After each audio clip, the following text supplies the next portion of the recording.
Good afternoon, everyone. So many of you may know me as a highly decorated national swimmer, a combat shooter, an entrepreneur, and the youngest licensed skydiver of Pakistan. I've been to multiple TV shows and interviews. I've been featured in several social media and news articles. Quite a lot of things to be on a 22-year-old's shoulders, right? Especially when raised by a single parent. But what if I stop you right there and I tell you that I don't get along with my family? And when I say family, I mean the people that generally matter in a brown household. I got zero acknowledgement for all of the achievements, and sometimes I even got cursed for pursuing sports and following my passion. So I come from a family where everyone's either a doctor, engineer, or a government official. They all being super nerdy. It's really hard for them to understand my side of the story.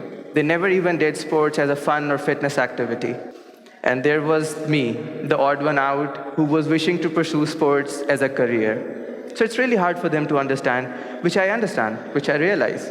But at the same time, they need to realize that it's my life and it's my choice of what I want to be and what I want to achieve.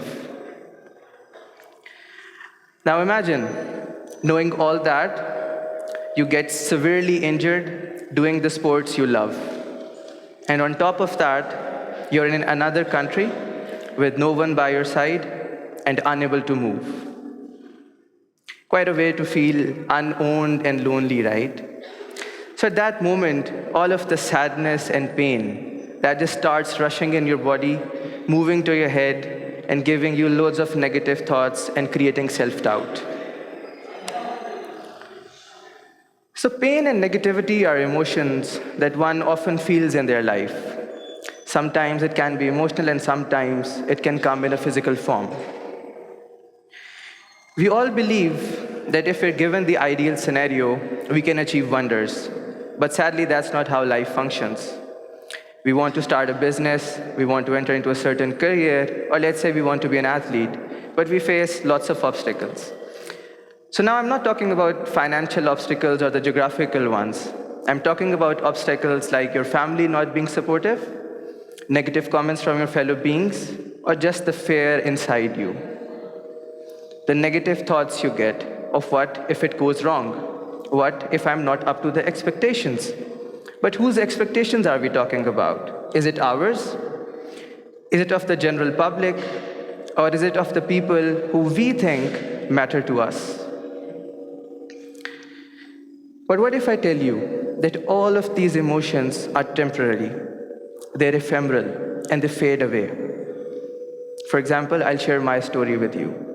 So when I was 14 years old, I was a very fat kid, and I used to look like a 20-year-old guy.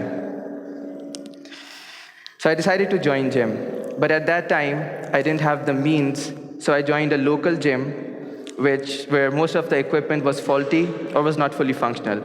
So I ended up fracturing my knee ligament. So my doctor suggested me to go for rehab at the pool.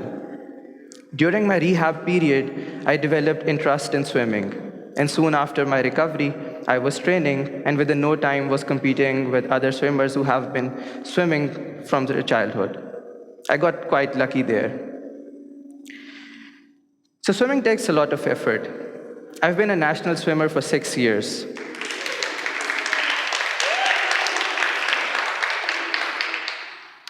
Love to see that much effort. But let me tell you, every time I went for training, I got negative comments from my family.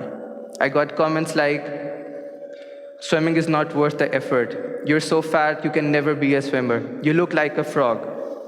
And of that, I used to cycle 50 kilometers a day so that I can keep an edge over other swimmers. But they got so pissed off that they started calling me mad. So you see, anyone facing all of this negative comments, especially if a 14 or 15-year-old boy, he would simply give up. But to keep myself going, I used to self-explain it to myself that these people don't see the potential in you. They're not athletes themselves, and they certainly don't have the same vision which you have.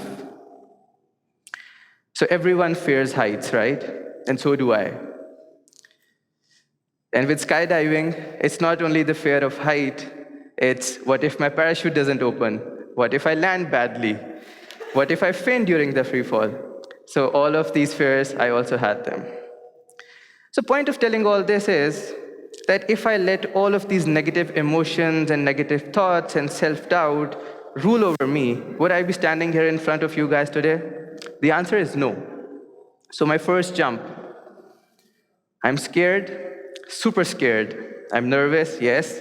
Negative thoughts, yes. Each and every negative thing. And what happens next? My instructor just pulls me out of the aircraft at 14,000 feet. And I'm just falling. So that's how I look like when I'm scared. So moments into the free fall, I get answer to all of my questions. I'm not fainting, I'm not dead, I'm just falling. And I'm actually enjoying it. The only thing in my mind at that moment is that I need to deploy my parachute, and I actually have to do it. But this time, I'm not doing it out of fear. I'm doing it with confidence, because I'm in love with what's happening in the moment. So we reach to 5,500, I wave off, I deploy my parachute, and my instructor goes down, and now he's guiding me the landing pattern. So I'm super excited, my parachute is deployed, I'm listening to my instructor, I'm going towards the landing, I'm hyped up, I'm excited to tell my friends that I've skydived, and I'm learning, and I'm gonna get a license. And the next thing that happens is I get caught up in the excitement that I forget to flare, and I smack myself on the ground, spraining my knee and ankle. So again, that fear comes, all of the negative thoughts come. I'm unable to move, I'm on a wheelchair now. So at that moment, I realize that all of these emotions are ephemeral. You see, first I was fearful before jumping the aircraft. As soon as the parachute deployed, that fear went away and excitement came. And as soon as I got injured, that excitement got away. So it's the emotions that are ephemeral. And all of these emotions that are super important in life are ephemeral. They're gonna fade away. So I follow the rehab routine. 2 weeks later, I'm back to jump. I do another skydive, I land perfectly on my feet. So what comes again? I'm excited, I'm confident, I'm hyped up again. So now this time, it's time to jump with one instructor only. And this time, my instructor is going to release me in air, and he's gonna see if I'm stable or I start spinning. So we climb up to 14,000, we jump out, and my worst nightmare comes true. I start spinning.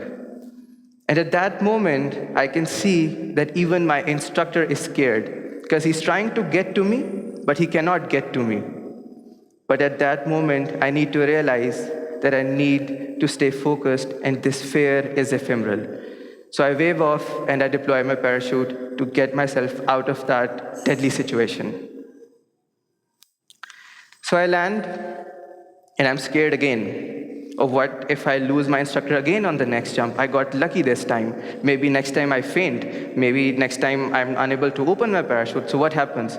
But I need to realize that with just a little bit of focus, I can overcome all of these things. So I do that. I practice a lot. Lots of practice. So I clear levels, then I go for the license, and I'm finally able to get a license.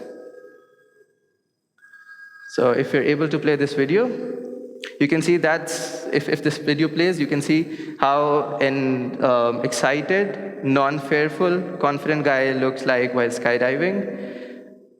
Can you play that for me?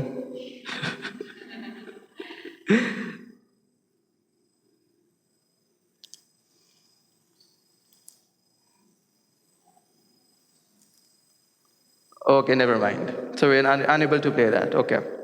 So point of all this, that we must learn that all these emotions are super ephemeral, and we must not let them misguide us or miscalculate our next move.